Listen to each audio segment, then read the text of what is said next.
কি হচ্ছে আজকে? আজকে আমাদের টিম প্রয়াসের একটা জনসংস্থান সংস্থা আছে। তো সেইখানে আমাদের পুনর্নগর স্কুলের ভারপ্রাপ্ত কল্যাণ স্যার এসেছিলেন। ওনার মেয়ের বিয়েতে উনি একটা অভিনব চিন্তাধারার সমাজের বুকে একটা চিন্তার একটা নিদর্শন দিয়েছেন। তিনি তার মেয়ের বিয়েতে বলেছিলেন যে কোনো উপহার আনতে না, তার বদলে যাদের উপহার প্রয়োজন সেই সমস্ত বাচ্চাদেরকে যাতে সেই সঠিক জায়গায় উপহারটা পৌঁছে যায়, যাদের প্রয়োজন। তো তার এই মতবাদকে আমরা সাধুবাদ জানাচ্ছি, কুর্নিশ জানাচ্ছি যে সমাজে এইভাবে উন্নতর পরিস্থিতিটা আসুক। আর আমাদের সমাজের বুকে এইরকম নিদর্শন সত্যি দেখা মানে জুড়ি মেলা খুব ভার। তো উনি বলেছিলেন যে আমাদের পাঠশালার যে সমস্ত বাচ্চারা আছে তাদেরকে সাধ্যমতো উনি চেষ্টা করেছেন। এখানে বাচ্চাদেরকে প্রাথমিক শিক্ষাটা দেওয়া হয়। দেখুন আশেপাশের পরিবেশটা দেখে বুঝতেই পাচ্ছেন, এখানে বিশেষত পড়ার বিষয়ে কেউ একটা আগ্রহ দেখাতো না।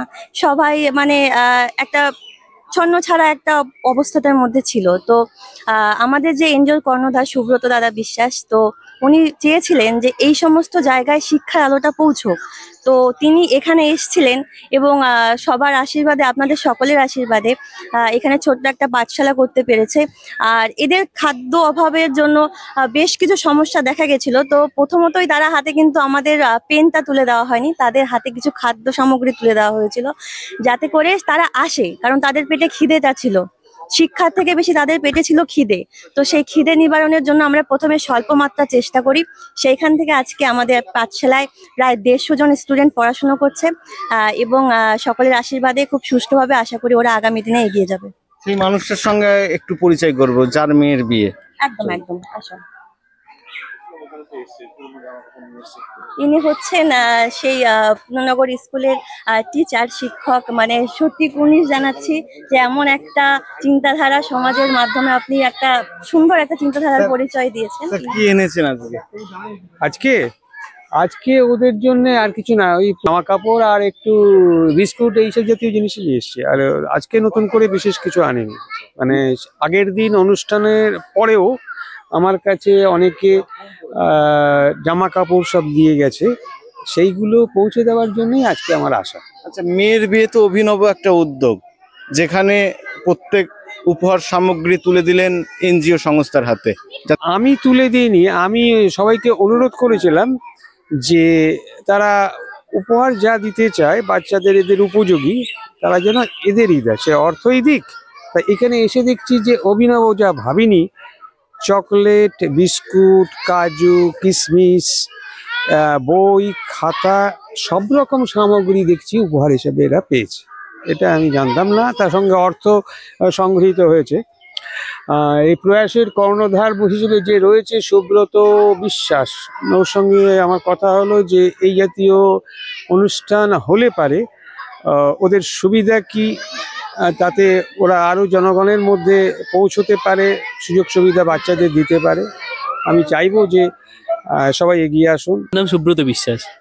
আজকে আমাদের যে মেন যেটা ছিল সেটা হচ্ছে স্যারের মেয়ে বিয়ে উপলক্ষে 30শে এপ্রিল যে বিয়েটা হয়েছিল সেখানে প্রচুর পরিমাণে আমরা উপহার পেয়েছিলাম।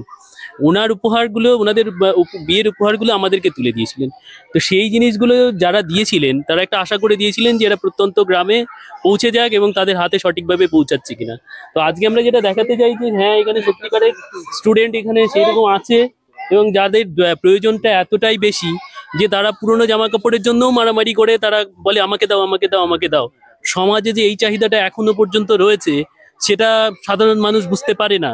তো আপনাদের মারফত শুধু এইটুকুই দেখাতে চাই যে স্যার যেটা আজকে করে আমাদেরকে একটা নতুন দিশা দেখালেন, স্যারের মেয়ের বিয়ে, সেটা তার উপহারগুলো আমাদেরকে তুলে দিলেন এবং সেই উপহারের সমস্তটাই আজকে আমরা বিস্কুট থেকে শুরু করে, বই খাতা থেকে শুরু করে, লজেন্স থেকে শুরু করে পুরনো নতুন জামা কাপড়গুলো আজকে আমরা এদেরকে তুলে দিতে পারলাম এবং এরা উপকৃত হলো। সেটাই হচ্ছে, সেটা একটা বড় বার্তা, সেটা স্যারের জন্যই সম্ভব হয়েছে এবং সঙ্গে সৌগত এবং আমাদের সমীর ভাইও রয়েছে এবং আমাদের পুরো টিমটা এটা সহায়তা করলো। তো এই যে বার্তাটা, সেটা হচ্ছে যে আরো বেশি মানুষ এইভাবে এগিয়ে আসুক। তাদের খাদ্যের চাহিদা আছে, পোশাকের চাহিদা আছে, তারা যেন এইগুলো পায় মানুষের কাছ থেকে। কারণ আমরা এক শ্রেণীর মানুষ হচ্ছে যাদের আমাদের প্রয়োজন নেই, তবু আমরা সেই প্রয়োজন অতীত অনেক খরচা করে ফেলি, অনেক রিল্যাক্স করে ফেলি।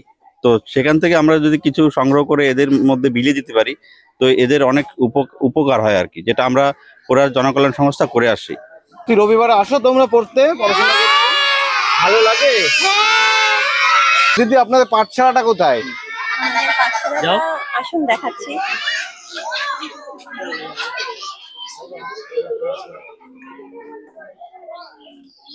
আচ্ছা এই আচ্ছা। হচ্ছে আমাদের প্রয়াস পাঠশালা। এখানে প্রত্যেক শনি রবিবার বাচ্চাদের পড়ানো প্রথমে হয়। তো এটা এত সুন্দর ব্যবস্থা ছিল না যখন না না না, একদমই ব্যাপারটা সহজ ছিল না। তো সকলের আশীর্বাদে, ভালোবাসায় এবং অক্লান্ত পরিশ্রমে সকলের তিল তিল করে এটা গড়ে উঠেছে। এই